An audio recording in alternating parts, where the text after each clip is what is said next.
গুঞ্জার হাতে এটা কিসের প্যাকেট? দেখি দেখি। বাহ, সুন্দর তো, কেটে নিয়ে এসছে।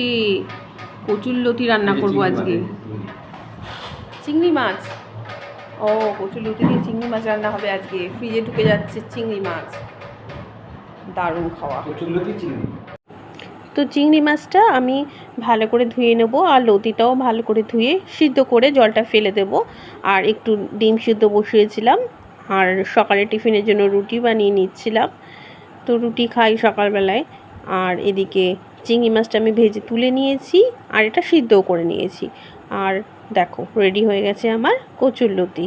আর এনেছিল বাজার থেকে টাটকা বাটা মাছ, তো ওটাই আমি ভাজছিলাম। তো এটা আমি সিম্পলভাবেই করব, বেশি মশলা আমি দিই না। বাটা মাছ আনলেই আমি জিরে বাটা দিয়ে করি, আর ফোড়নে দিই মেথি। তো তার জন্য আমি মাছগুলোকে আগে ভেজে নিলাম, আর কটা মাছের বড়াও ছিল অবশ্য, তো সেটাও ভেজে নিয়েছি। আর দেখো, মশলা আমার রেডি। আর মেথিটা ফোড়ন দিয়ে আমি চাপিয়ে দেব মাছের ঝোলের জন্য মাছের মশলা। তো লাস্টে দিলাম টমেটো। আর মশলাটা প্রায় আমার কষে এসছে, নুন হলুদটাও দিয়ে দিলাম, একটু জলও দিয়ে দেবো সঙ্গে, দিয়ে কষিয়ে প্রায় হয়ে এসছে, দিয়ে আমার মাছের ঝোলটা হয়ে যাবে রেডি। তো মশলা কিছুক্ষণের জন্য আমি কষাচ্ছিলাম।